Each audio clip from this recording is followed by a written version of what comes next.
So ఈ section లో మనకి ASP.NET కోర్ లో మన ప్రాజెక్ట్స్ అనేవి జనరేట్ చేస్తున్నాం. సో ఆ ప్రాజెక్ట్ టెంప్లెట్స్ అనేవి ఏమేమి ఉంటాయి అనేది చూద్దాం. అంటే వాటి ఫైల్ స్ట్రక్చర్ అనేది ఎలా ఉంటుందో చూద్దాం.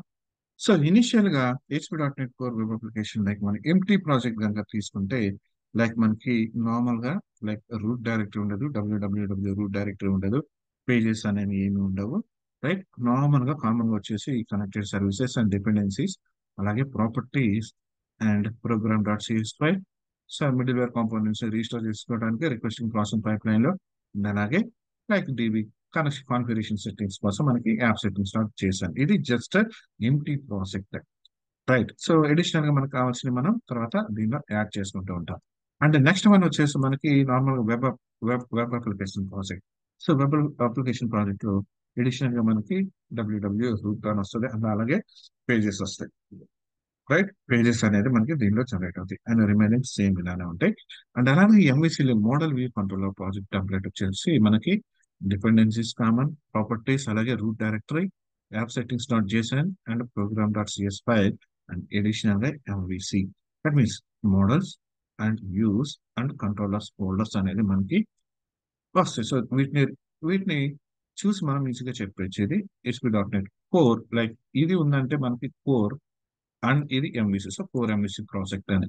అండ్ అలానే వెబ్ ఏపీఐకి వచ్చే వాటికి సేమ్ లైక్ మిగిలిన వాటికి ఎలా ఉంటుందో సేమ్ అదే ఉంటుంది. బట్ ఇక్కడ కంట్రోలర్ ఒకటే వస్తుంది, మనకి కంట్రోలర్ ఒకటే వస్తుంది అంటే డిఫాల్ట్ సిఎస్ ఫైల్ వస్తుంది. Like so basic only controller మాత్రమే ఉందంటే లైక్ వ్యూస్ అనేవి ఉండవు, మనకి ఏపీఐలో వ్యూస్ అనేవి ఉండవు కాబట్టి లైక్ ఈజీ కంట్రోలర్ ఒకటే ఉంటుంది. సో దీన్ని చూడగానే మనం ఇది ఏపీఐ అనేది అర్థమైపోతుంది. So ASP.NET core web API project template అని మనకు క్లియర్ గా అర్థమవుతుంది. క్లియర్.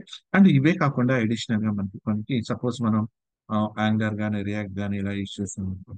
సో యాంగులర్ గానీ రియాక్ట్ గానీ రియాక్ట్ విత్ రిడక్స్ కానీ, సో ఈ టెంప్లెట్స్ కూడా మనకి డిఫరెంట్ గా ఉంటాయి. సో బ్లేజర్ సర్వీసెస్ సపరేట్ ఉంటుంది. బ్లేజర్ సర్వీసెస్ మనకి సిగ్నల్ యూజ్ చేస్తాం. అలాగే వెబ్ అసెంబ్లీ అంటే లైక్ మనం బ్లేజర్ వెబ్ అసెంబ్లీ, అలాగే worker station, console application separate గా ఉంటుంది, క్లాస్ లైబ్రరీ, అలాగే మినిమల్ వెబ్ ఏపీఐ. సో ఇవన్నీ కూడా సపరేట్ మనకి టెంప్లెట్స్ అనేది ఉంటాయి అన్నమాట.